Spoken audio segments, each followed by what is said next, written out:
So in this example, we're going to go through a specific E1 reaction. So E1 elimination unimolecular, so just one species will be involved in the rate determining step. And we're going to see how that can give access to different isomers of the alkene and why one of them will predominate. So again, this is in your slides. Just to recap, you should be able to assign alkene stereochemistry using the E and the Z nomenclature. So you'll have done that earlier on in the course. We've got the different alkenes here, and you can see hopefully by looking at them, they've got different shapes. So this one here, we've got this phenyl and the methyl group on the same side of the double bond. Here it's on opposite sides. So again, just to reiterate why we're worried about this in this course, it's because if we were looking to make a drug that had a double bond and it had to have a particular isomer, because different isomers have different biological and therapeutic properties, it would be important that we know which one we're making out of the E and the Z and whether we can control that.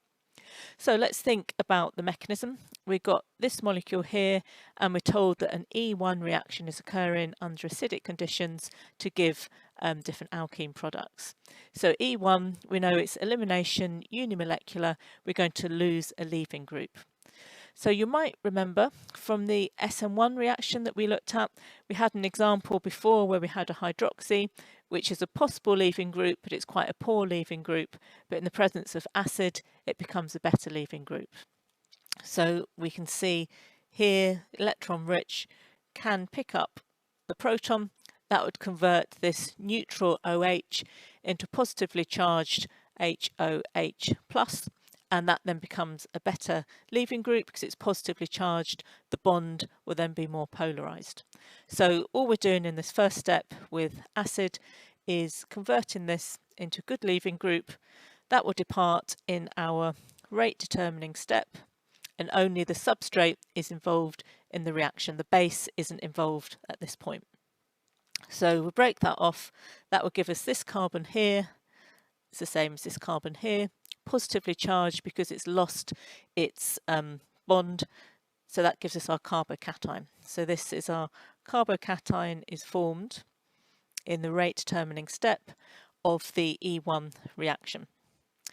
So what we're then doing is in the second step, we are losing a hydrogen with the base coming in to lose the hydrogen to give the double bond. So it doesn't matter which of these it takes off. We know in the second step our base will come in and it will lose the hydrogen, push the electrons in to make a new bond there, giving us a double bond. So that's great. That's the essentials of the E1 reaction mechanism.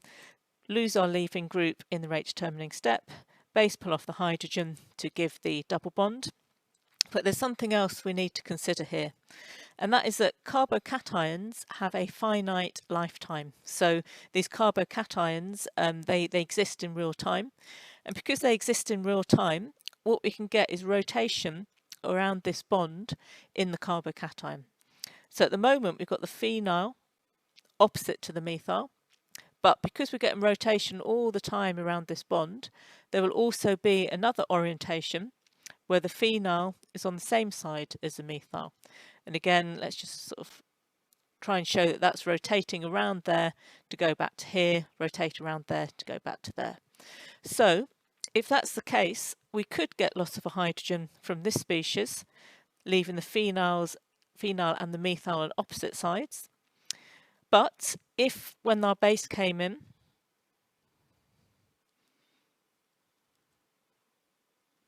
when the base came in, it was actually the orientation where the methyl is on the same side as the phenyl, then you would end up with a phenyl and methyl on the same side in the alkene.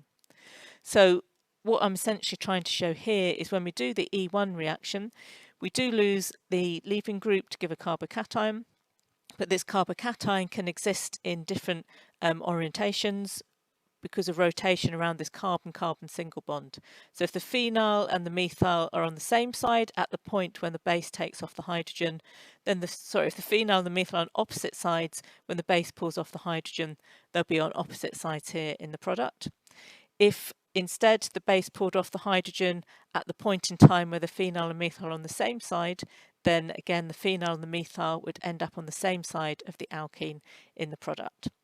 So as we saw for SM1, SM1 gives a mixture of isomers. The same is true for E1.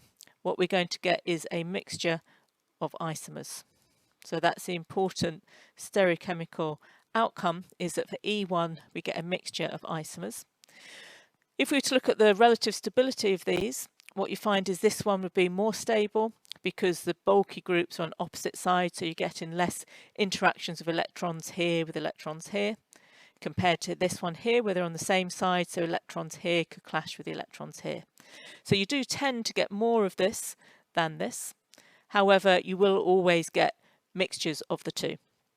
So it says here, it's generally true that E1 reactions fall predominantly the E alkene. So as I said before, make sure you can assign E and Z to alkenes.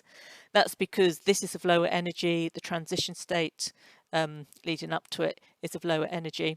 However, you will always get some of the opposite isomer just as a consequence of the reaction mechanism.